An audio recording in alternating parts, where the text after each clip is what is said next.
Hello everybody and welcome back to another video. In today's video, I'm going to be showing you guys my Shadow Rider list, another Shadow Rider video that I got second place with at a Mew VMAX Banned Tournament. I wasn't really planning on doing any games in this video. I just wanted to kind of go over the deck, just kind of go over why the deck I think is good with Mew being banned in a tournament. So yeah, I think this deck is probably one of the best decks in the format next to Rapid Strike if Mew is banned, just because Mew is weak to Dark, right? And so many people want to counter Mew. It's such a just ridiculously good deck and can just destroy anything in its path that people are going to want to give themselves the best chance of beating, the best deck in the game. And in turn, that creates a whole bunch of Dark decks. Single Strike Urshifu with the Umbreon in it is a super duper popular um, decision. Same with like Gengar and even just popping Moltres in the decks. Like just popping a Moltres pack is just like two Moltres, four Dark Energies, and maybe a couple E-Switch can go into a lot of like Drizzile decks if you want to put it in them. But yeah, I wanted to go over this deck and why I think it's so good. Now, notably, people are probably see this and be like, you only play two stadium counters. How in the world do you do against Path? And to that, I say you can do okay versus Path. I played against a total of 7 decks with 3 to 4 Path peak in them over the course of 12 rounds, so I hit a lot of Path decks. But it ended up okay because just usually when a deck is playing Path of the Peak, it is either is pretty most of the time is going to be 3-shotting most of your VMAXs. Think about things like Dragapult plays a lot of Path of the Peaks, but they are usually going to be 3-shotting and sometimes 2-shotting a lot of your VMAXs. About Jolteon especially is almost always going to be 3-shotting or VMAXs at the very least.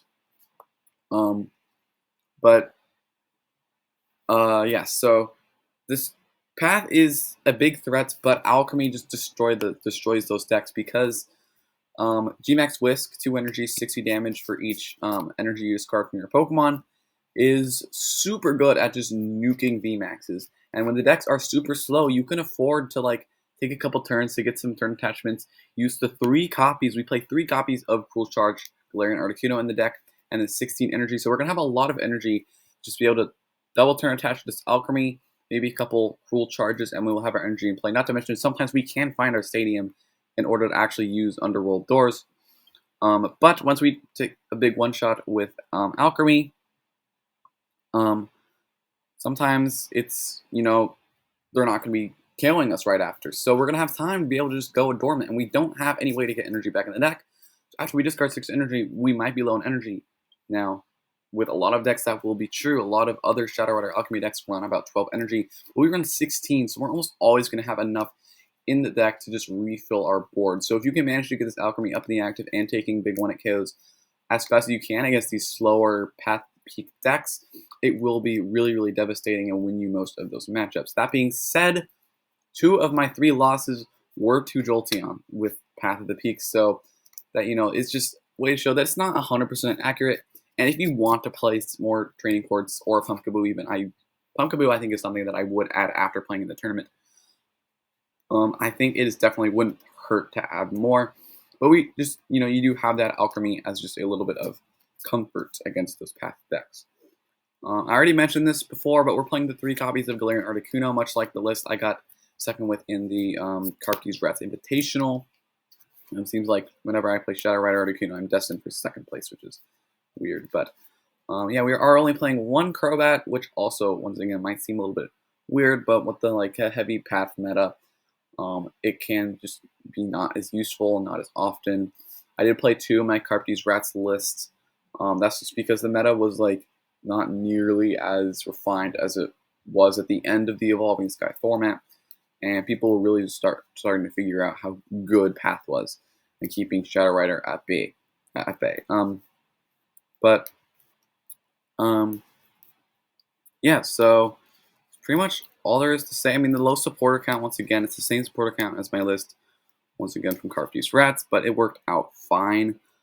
Sometimes there were just those few situations where I did get Mario into a bad hand and then path, and I didn't do too great after that. But other than that, the low support account, it seemed okay. And then lastly, the thing I want to talk about is the Battle VIP Pass, which is good. I mean, they were super good.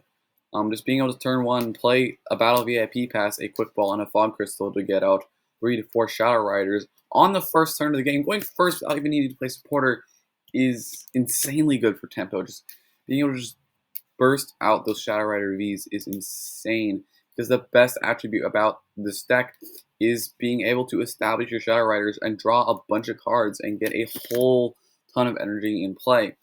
And Battle VIP Pass just helps you do that.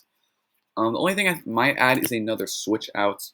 I did have a game in last game 3 in finals. I lost because I failed to find a switch out to take a KO. But that was just kind of like an unlucky situation. But I think that's gonna be it for the video. If you guys like it, don't forget to leave a like. If you guys want to see more content like this, don't forget to subscribe. I don't post as often as I used to. Trying to get back into it. There just hasn't been much stuff to cover, which is just a little bit deflating sometimes. And Women's Cup V-Star should be revealed later today. I'm super excited about that. But yeah, that's gonna do it for the video. Hope you guys liked it, and I'll see you guys in the next one.